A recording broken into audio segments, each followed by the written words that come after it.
നീ എന്തിനാ ഇത് എന്റെ വീട്ടിൽ കൊണ്ടുവന്ന് കച്ചവടം നടത്തുന്നത്? വലിയ വീടൊക്കെ അല്ലേ അളിയാ, അവര് കാണുമ്പോ നമുക്ക് കാശിനോട് ആർത്തില്ലാന്ന് തോന്നിട്ട്. ഇതെന്റെ വണ്ടി മാത്രമല്ലടാ, പിന്നെ എന്റെ ഭാര്യയും കൂടെ. നീ വണ്ടി ഓട്ടിക്കല്ലാണ്ട് വേറെന്തെങ്കിലും പരിപാടി ഉണ്ടോ ഇതില്? എന്ത്? ഞാനും ഇവളും അല്ല വണ്ടിയും ഒരുമിച്ചാ കുളിക്കാറ്.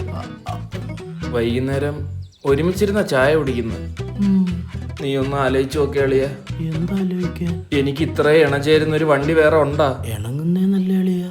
ആ, വണ്ടി വിറ്റതിന് ശേഷം അവന്റെ വീട്ടിലൊന്നും പോയി ഇരിക്കല്ലേ.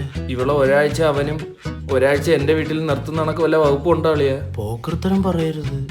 ഇത് ഡൈവോഴ്സ് ആയിട്ട് നിന്റെ മോളെ അവന് കൊടുക്കുമല്ല. ആ പിന്നെ ചെല്ലുമ്പോ അവര് സൂപ്പർ വണ്ടി, ചിമ്മിട്ട് വണ്ടി എന്നൊക്കെ പറയും. വീടരുത്.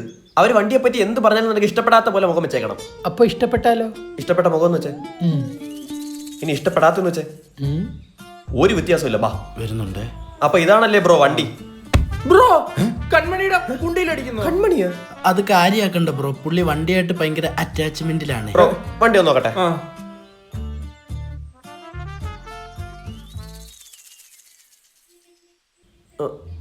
ഓക്കെ ബ്രോ, വണ്ടി കണ്ടു, നമുക്ക് ഡീൽ സംസാരിക്കാം. നീ എന്തിങ്ങനെ ഇരിക്കുന്നു? ഇഷ്ടപ്പെടാത്ത പോലെ ഇരിക്കുക. ആക്ടിങ്.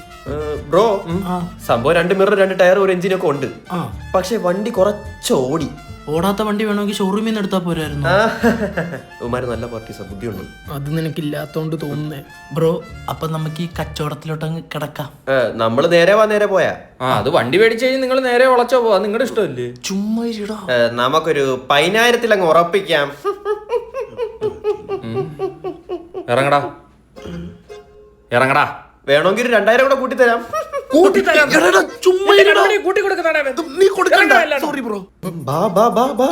എനിക്ക് ശരിക്കും ഇഷ്ടപ്പെടുന്നില്ല കേട്ടോ ഇത്. അറിയാൻ പറ്റുന്നില്ല.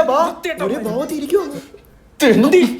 എന്തിനു പണിയാണ് കാണിച്ച? പിന്നെ 10,000 വന്നിട്ട് ചിരിക്കാൻ അവനാര് MG ശ്രീകുമാറാ? എവിടുന്ന് കിട്ടി പാട്ടേസിന്?